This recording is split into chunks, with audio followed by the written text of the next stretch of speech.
समझने का प्रयास करना। अंतिम समय में एक सूत्र है गुरु महाराज का, परम स्वच्छता कब प्रकट गई, उत्कृष्ट श्रेष्ठता कैसे प्रकट गई कि मान अपमान का है अभय की उपजी का ले वेद हो अनंत निधि अनंत काल भव भ्रमण भवांतर।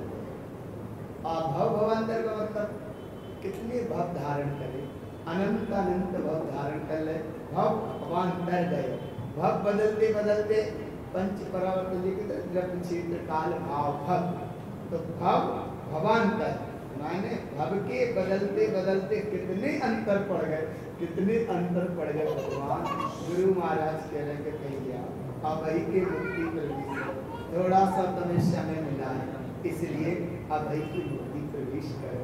अगर मुक्ति में प्रवेश होगा तो कैसे होगा, वो होगा उत्तम स्वच्छ धर्म के अनुसार, पवित्रता के अनुसार होगा।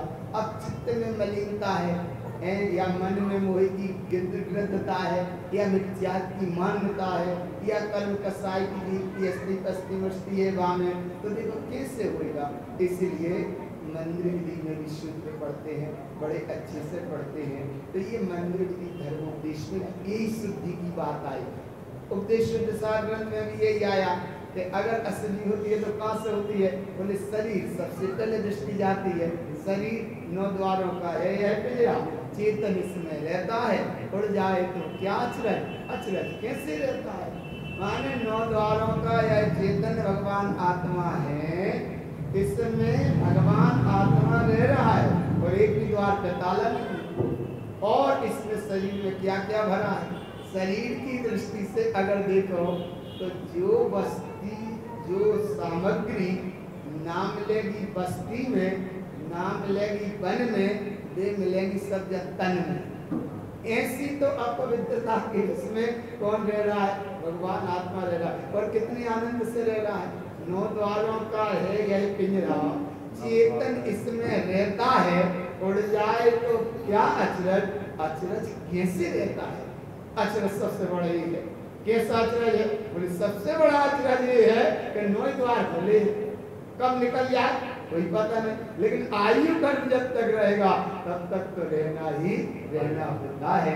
इसीलिए इस शरीर की अपवित्रता, संसार संयोग की अपवित्रता, आचार्य उमा स्वामी जी महाराज ने एक सूत्र दिया, जगत का स्वभाव संवेग वैराग्यार्थम, जगत के स्वभाव को देखकर संवेग भाव धारण करो और शरीर के स्वभाव को देखकर वैराग्य भाव धारण करो। अगर वैराग्य भाव धारण किया तो उत्तम स्वच्छ धर्म है, और राग भाव किया तो संसार का चक्र है। तो जहाँ अब सबसे पहले चित्त स्वस्थ है तो चारित्र निर्मल होता है। सभी के सूत्र अलग थे और ये अभी के सूत्र अलग है। देखो चित्त स्वस्थ है तो चारित्र निर्मल होता है। चित्त की चंचलता से चारित्र का चीर, चीर कहते हैं, चीर माने वो धोती, क्या चीर माने एक पल्ला। देखो चित्त की चंचलता से चारित्र का चीर छार छार हो जाता है। छार छार हो जाए। अच्छा कैसे हो जाता है? कोई तुम्हें बहुत अच्छे से भोजन करा तो जात जात कह दे छार छार हो गया, माने जहां तुम्हारी मलाई खाएगी वह काय में बदल गई, छार छार नमक में बदल गई भगवान। ऐसे यहाँ और देखो चित्त विकृत होने पर चारित्र विकृत होने में देर नहीं लगती, देर नहीं लगती। और चारित्र का चिंतन शिव बनाता है, चारित्र का चिंतन क्या बनाता है? शिव बनाता है। और चित्रों का, चाहे वो फिर चित्र शरीर वाला चित्र हो, चाहे वो भगवान के नाम की कल्पना का चित्र हो, चाहे घर मकान दुकान का हो, चाहे कोई सा भी चित्र, माने देखो चारित्र का चिंतन शिव बनाता है और चित्रों का चिंतन सब बनाता है। काहे कि चित्र ही एक सब है, एक कल्पना ही सब है और मन की कल्पना होती है। और मन की कल्पना का क्या होता? चित्रों का चिंतन ये सब बनाता है। चित्त का चित्त में लीन होना ही अध्यात्म है, चित्त का चित्त में लीन हो जाना ये अध्यात्म है। चारित्र की पूर्णता ही निर्वाण दशा की उपलब्धि है।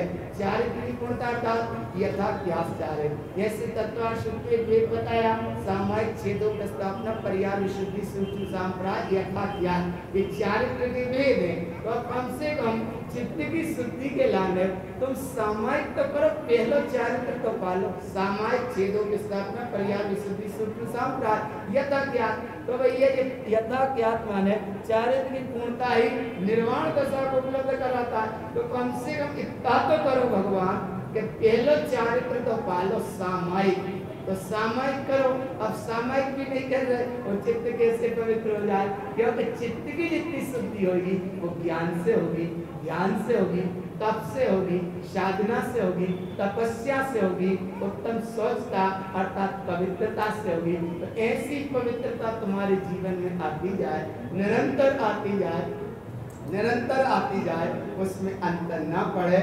और अच्छा ज्ञान में स्नान करो, निरंतर ज्ञान में स्नान करो। गुरु महाराज कह रहे शरीर के स्नान बहुत कराए, मलम च मलम या मलम च मलपवन्नम, शरीर ये मल दर्द है। और कलम च किलकिल संयम, जहाँ शरीर पर दृष्टि जाएगी वहाँ किलकिल होगी होगी, रोटी कपड़ा मकान की चिकलदस होगी होगी। शरीर पर दृष्टि गई तो रोटी कपड़ा और मकान भी चाहिए चाहिए। फिर मलम च मलपवन्नम, शरीर पे जैसे तुम दृष्टि रख रहे हो वो मलई मलवन कर रहा है, फिर उससे दृष्टि हटा के अब दृष्टि रखो एक की निस्सदातम, वो काय की निस्सदातम। निस्सदातम देख कैसा है? चेतना लक्षण धर्मो चेतयन्ति सदा ज्ञानस्य जलम शुद्धम ज्ञानम स्नान पंडिता। बस ऐसे ज्ञान में स्नान करो, इससे चारित्र की भी शुद्धि होती है, उत्तम स्वच्छ धर्म प्राप्त होगा। आप सबके जीवन में ऐसी स्वच्छता आए, पवित्रता आए, स्वच्छता आए और अंतर के कसाय के परिणामों के भी थोड़ी सी बाह में भी विकृतता जो बढ़ जाती है उसे थोड़ी कम करो। कम करो माने कसाय का पावर जब तक रहेगा तब तक परमात्मा भी मुक्त करने वाले नहीं है। गुरु महाराज की